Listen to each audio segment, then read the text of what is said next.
Olá, pessoal! O tema da aula de hoje é a teoria burocrática ou a teoria da burocracia.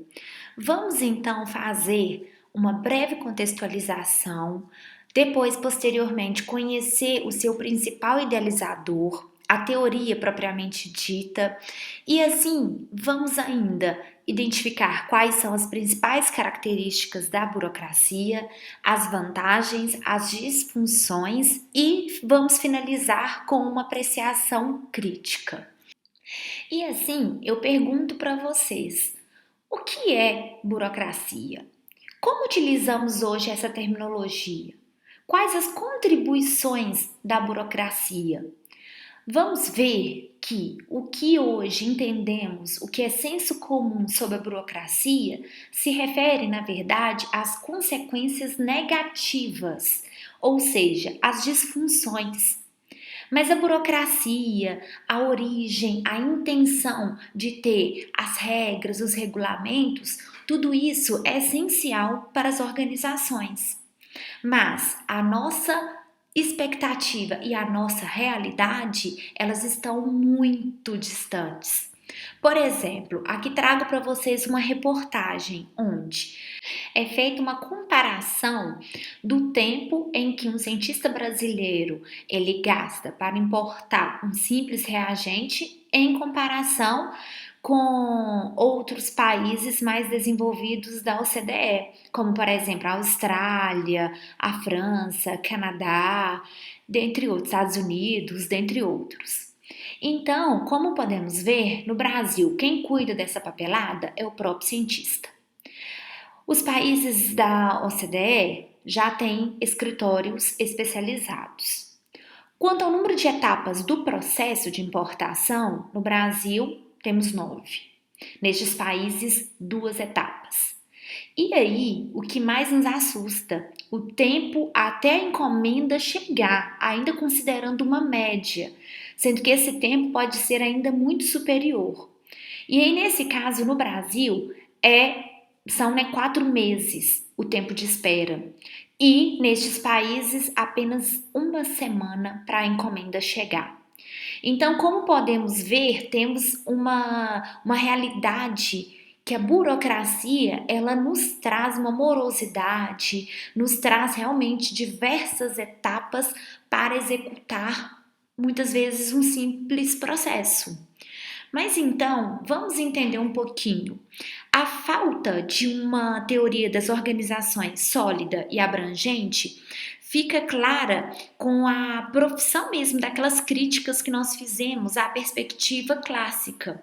Ou seja, a gente trouxe ali muito mecanicismo com essas teorias da administração científica, da teoria clássica, e também trouxemos um romantismo da perspectiva humanística.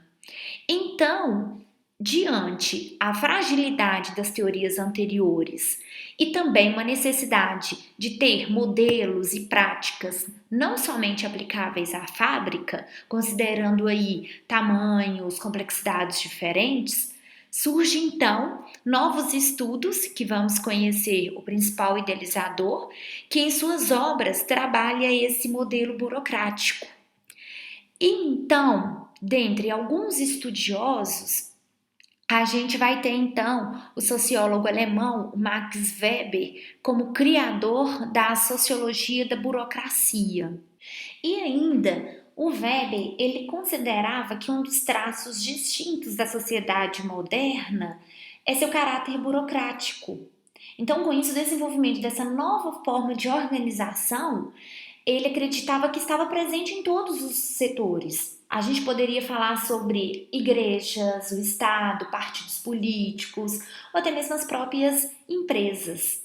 Então, o Weber, ele considerava que, em uma perspectiva aí puramente técnica, a burocracia é capaz de atingir um nível mais alto, né, um grau de eficiência, e é nesse sentido que ele traz, então, um modelo mais racional, e trazendo com isso conceitos de organização, de cooperação, de autoridade. Então, a burocracia é esse sistema que vai buscar, de alguma forma, organizar de forma estável, duradoura, a cooperação de um grande número de quê? De indivíduos, uma vez que a gente já viu desde conceitos de organizações, que é um grupo de pessoas, de colaboradores.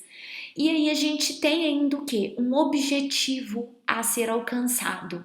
Então, para isso, ele traz que a coordenação, o comportamento humano e por meio da autoridade que vai fazer com que esses objetivos eles sejam alcançados. Então, ainda a gente pode concluir que a burocracia, ela vai ser então uma forma de organização humana que vai se basear na racionalidade. E quando a gente fala desse termo, nada mais, nada menos, ele quer dizer adequação dos meios aos fins. Então aqui a gente está falando em garantir uma máxima eficiência possível no alcance desses objetivos organizacionais, né, conforme mencionados anteriormente. E assim, Weber traz então que os princípios da burocracia são a divisão do trabalho, que seria essas funções bem definidas, subdivididas racionalmente em tarefas simples e rotineiras, contribuindo aí com toda a literatura mesmo, com toda a abordagem da teoria da administração científica e da teoria clássica. A questão da impessoalidade, ou seja, os membros da organização têm direitos e deveres definidos por regras, aplicados de forma uniforme a todos, de acordo com o seu cargo ou sua função. Então, aqui a gente não considera a pessoa, e sim o cargo. Quanto à hierarquia, que significa a organização mesmo dos cargos, obedecendo aí um princípio, ou seja, cada cargo inferior está sob controle e supervisão do superior. O profissionalismo, que seria o recrutamento sendo feito aí por regras também previamente estabelecidas, fazendo com que a gente tenha uma maior igualdade de oportunidades no acesso mesmo à carreira, ao crescimento, ao desenvolvimento profissional. Já quanto à padronização e formalização, é um princípio que vai nortear um sistema de regras e procedimentos escritos, padronizados e formalizados dentro das organizações. E quanto à autoridade, a fonte da autoridade é a regra, a lei. A obediência deve-se à ordem impessoal determinada então por essa regra.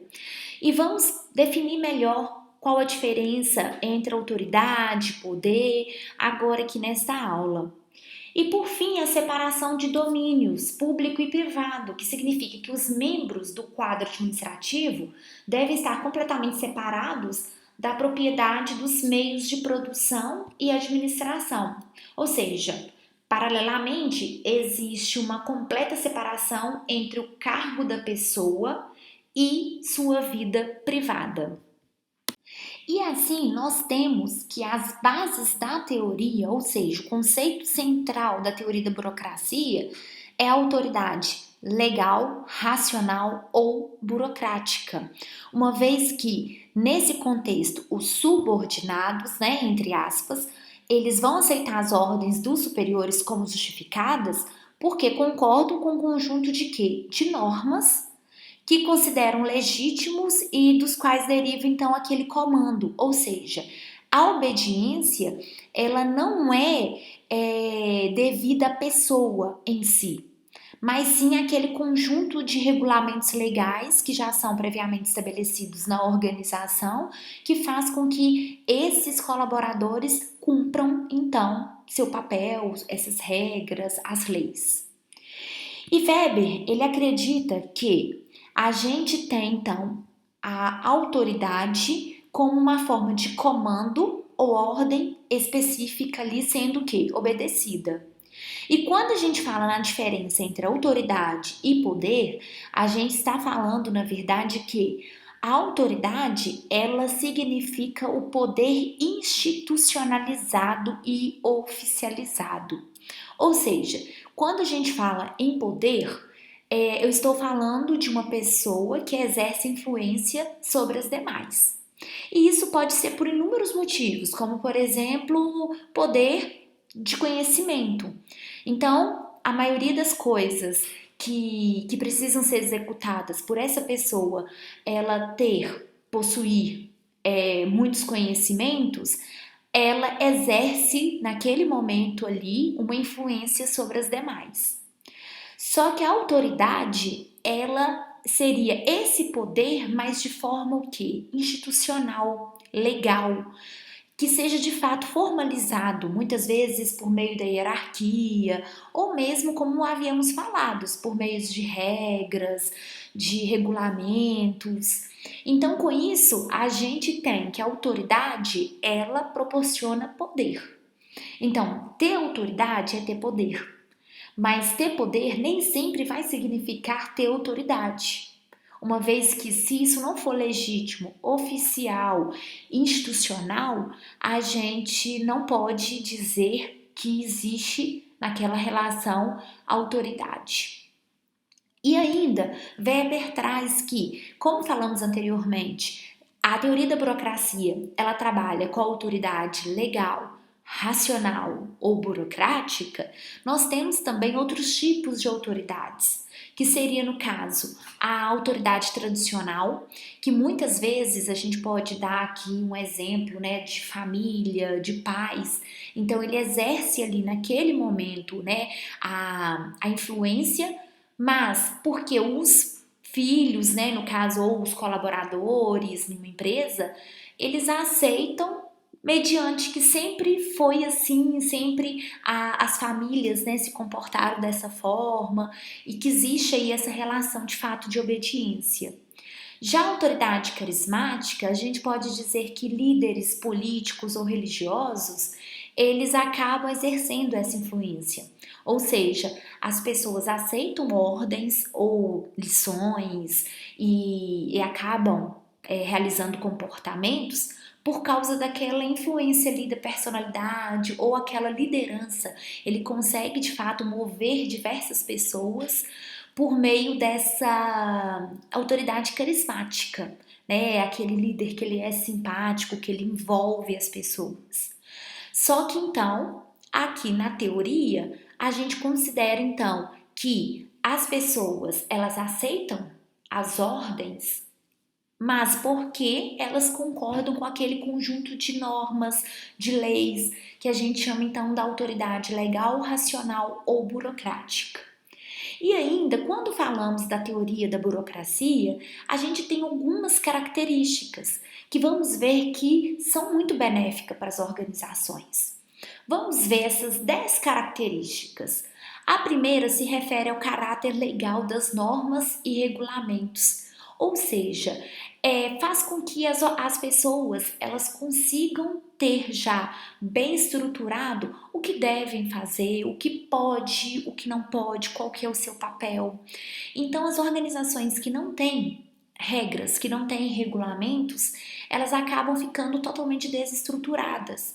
Muitas vezes, os colaboradores, eles não sabem até que ponto devem realizar determinada atividade, qual já seria o papel, função desempenhada por outro colaborador.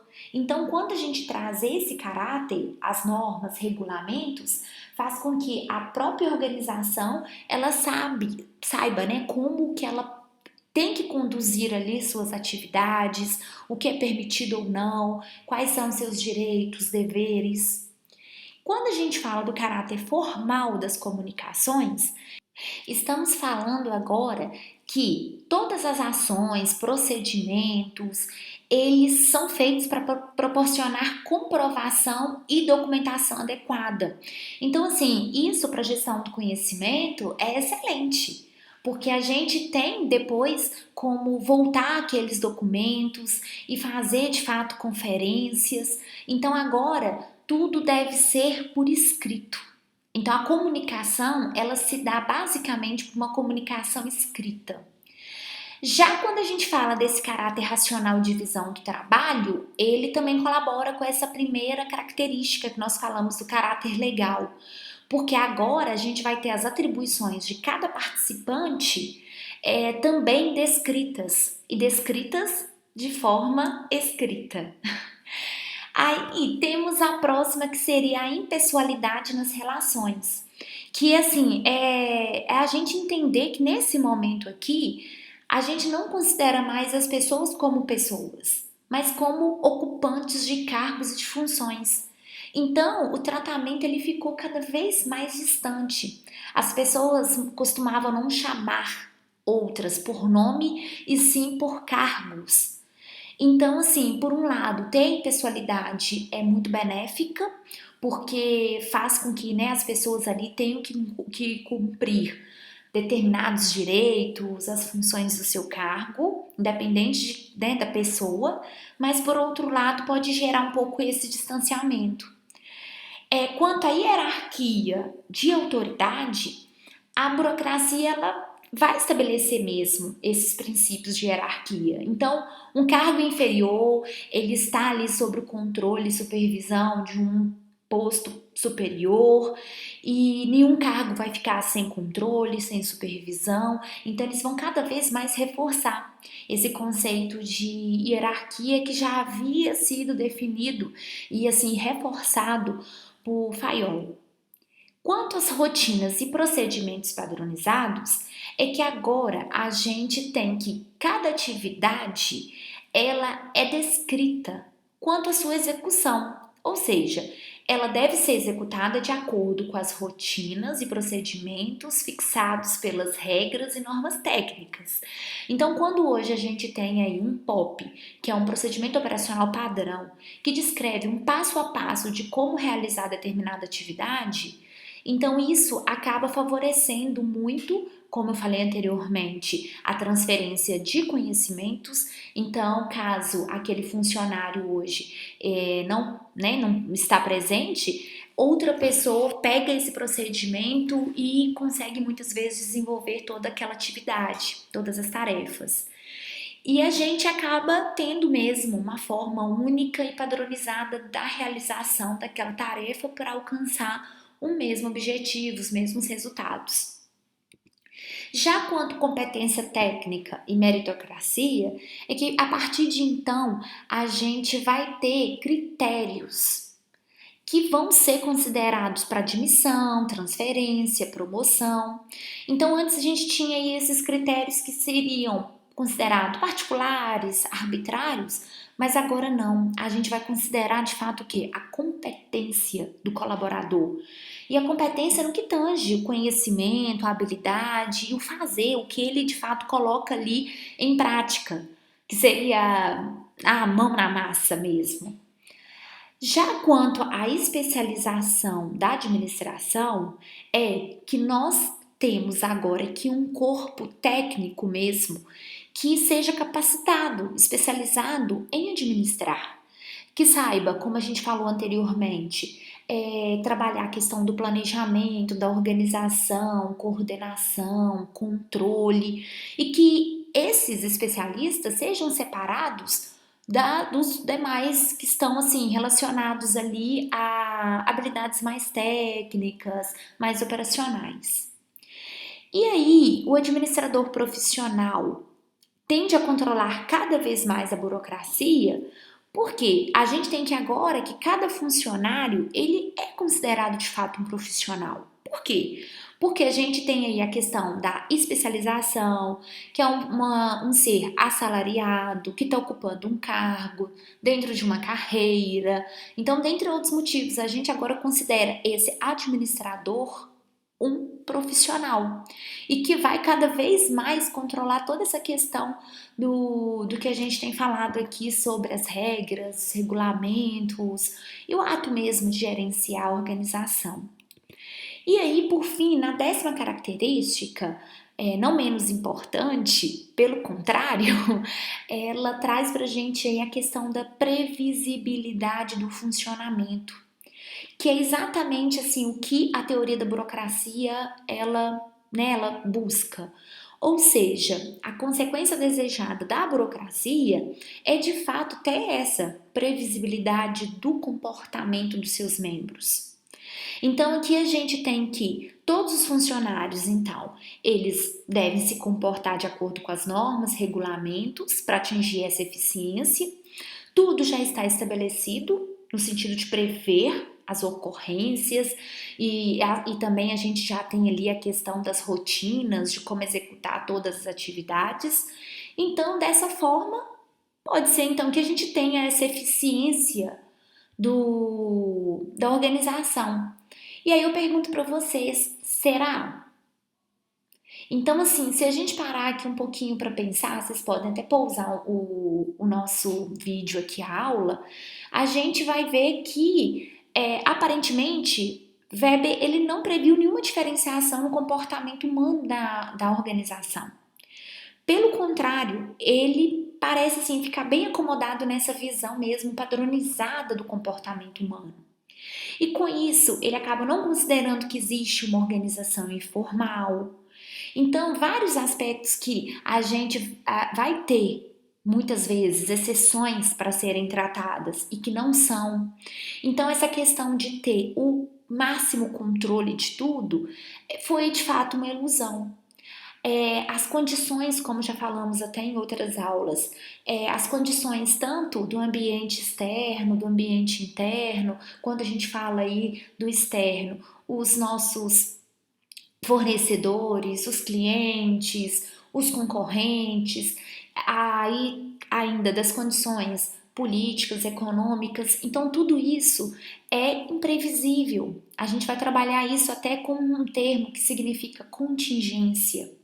Então, ter essa completa previsibilidade do funcionamento, de fato, foi uma característica que o Weber buscou, mas que não ocorre na realidade. Mas temos vantagem, sim, quanto à teoria da burocracia. Por quê?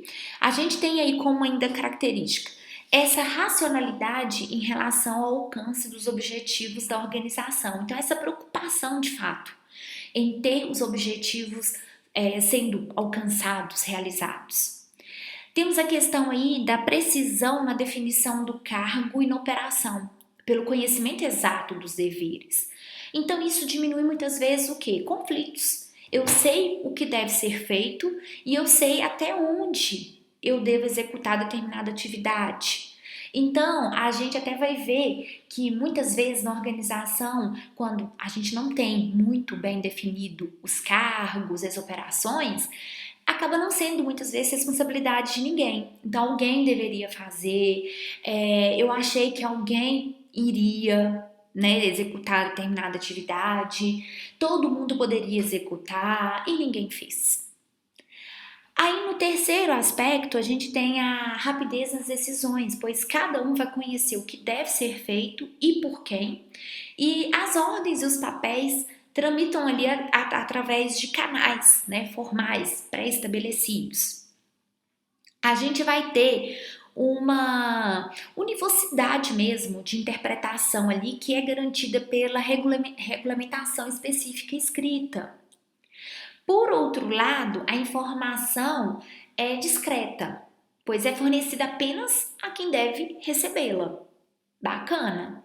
A gente tem ainda a continuidade da organização através da substituição do pessoal que é afastado.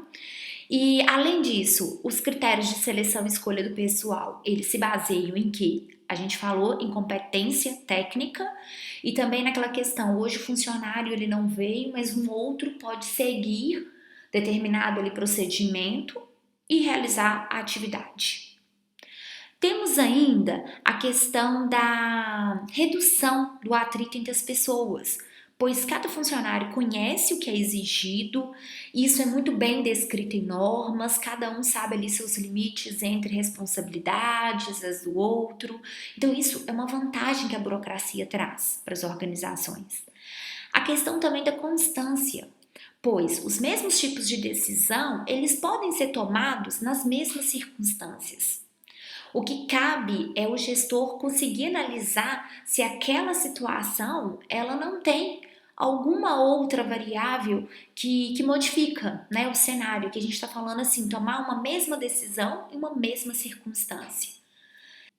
A questão também da confiabilidade, uma vez que o negócio é conduzido de acordo com as regras que já são bem estabelecidas. E ainda temos os benefícios para os trabalhadores, porque a hierarquia ela é formalizada, o trabalho é dividido de maneira ordenada e as pessoas são treinadas para serem especialistas, podendo fazer carreira em função de seus méritos e competências profissionais. Mas aí surgiram então o quê? As consequências imprevistas ou indesejadas, o que a gente considera como as disfunções da burocracia, que é o que a gente basicamente hoje tem quanto senso comum. Então, quando a gente fala que o processo ele é muito burocrático, a gente está falando muitas vezes no excesso ou exagerado número de etapas, de papéis, de protocolos. Então, as disfunções da burocracia está voltada de fato para o que ocorreu, né? Ou seja, a gente buscava ali uma previsibilidade. Só que aí, ao mesmo tempo, a gente viu que o excesso, o exagero, a gente não considerar exceções, levaram então o quê? A ineficiência e as imperfeições. Então, essas consequências aí nomeadas como disfunções da burocracia, designando assim as anomalias de funcionamento, resultados, né, ou responsáveis aí, né, pelo termo que hoje muitos leigos no assunto, ou até mesmo a própria sociedade de forma geral, considera ou define, conceitua burocracia, não é com que de fato reflete no que a teoria, a base dela quer dizer. Como vimos, existem muitas vantagens, características que são de fato benéficas para as organizações. E aí nós temos quanto de disfunções? O exagerado apego aos regulamentos, ou seja, as normas, elas de fato acabaram sendo o quê? Tornando-se absolutas e prioritárias. O funcionário, ele adquiriu uma viseira e desconsiderava qualquer outra variável ou circunstância em que não estavam descritos nos regulamentos. Tivemos então um excesso de formalismo e de papelório, ou seja, aquela necessidade de documentar as comunicações para que tudo seja testemunhado por escrito, levou-se o quê? À tendência então de um excesso de formalismo e de papelório.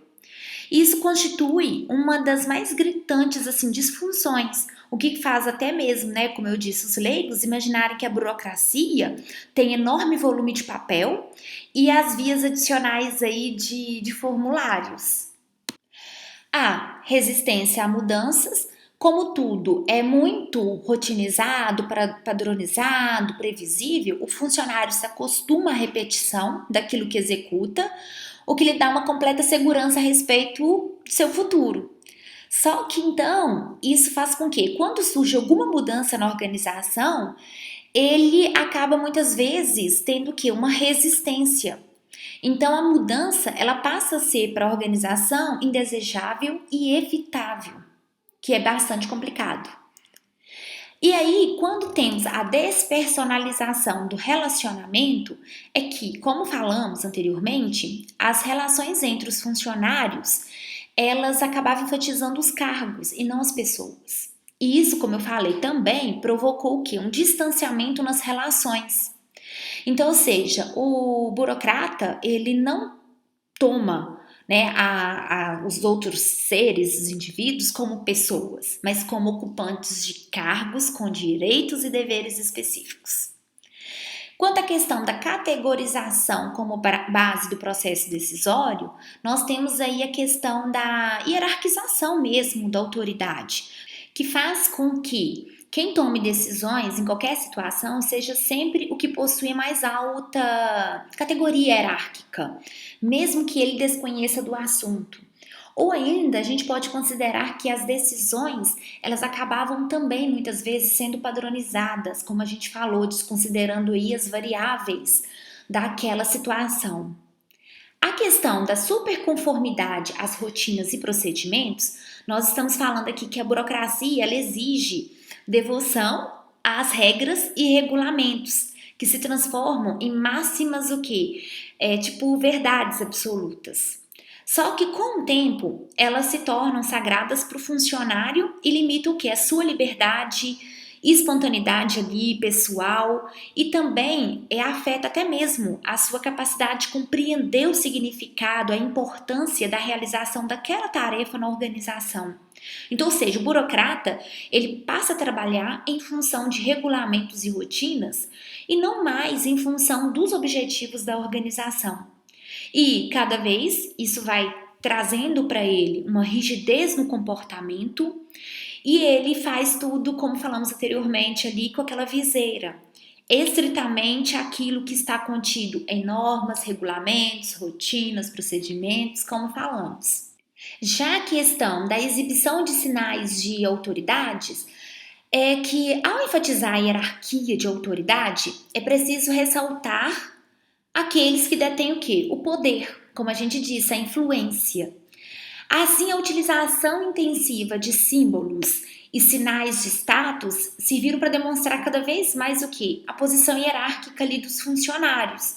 Então a gente teve o uso muito de uniformes, referentes a tamanho da sala, tipo de banheiro, de estacionamento, refeitório, tamanho de mesa, como meios de identificar os chefes da organização. E a gente tem isso como até hoje, né? No exército, na igreja, o uniforme constitui ali um dos principais sinais de autoridade. E por fim, e também que é muito notado, a dificuldade no atendimento a clientes e conflitos com o público, ou seja, o burocrata está voltado para a organização, para suas normas e regulamentos internos. E para o seu superior hierárquico, claro. E essa atuação bem voltada assim, para o interior da organização leva a ele a criar conflito com os clientes que são estranhos por estarem fora ali daquela organização. Ou seja, o cliente ele vai ser atendido de uma forma muito padronizada, conforme os regulamentos e rotinas internos, e ainda faz com que o público se irrite com a pouca atenção e o descaso, muitas vezes, com seus problemas particulares e pessoais, que é a questão que a gente até comentou, as exceções. Então, muitas vezes era necessário modificar, fazer alguma pequena adaptação em alguma norma, em alguma rotina, e acabavam não cedendo por causa dessa resistência a mudanças, e aí acabava também não atendendo ao público. E as pressões do público, né, que pretende soluções ali muitas vezes personalizadas, acabavam o quê? Não sendo atendidos. E, por exemplo, se a gente tem um caso que ele é muito urgente e a gente precisava, né, por exemplo, de não ter uma questão de formalidade, e isso acabava não sendo feito. Tinham que se cumprir realmente todas as normas, todos os passos ali do processo. Então, tudo isso gerou-se o que, então? Em função, em virtude aí dessas disfunções, a burocracia ela se tornou-se esclerosada, ela fechou-se demais ao cliente, que deveria ser ali o seu próprio objetivo, acabou impedindo a mudança, a inovação, a criatividade. Então, a gente pode dizer que as causas das disfunções da burocracia ela reside realmente na organização informal, porque o método, o modelo, não levou em conta essa questão, toda essa questão aí da organização informal. E aí as consequências imprevistas, elas acabaram surgindo em função da existência de controle mesmo em toda a atividade organizacional. E assim a gente pode concluir que a gente precisa de um equilíbrio.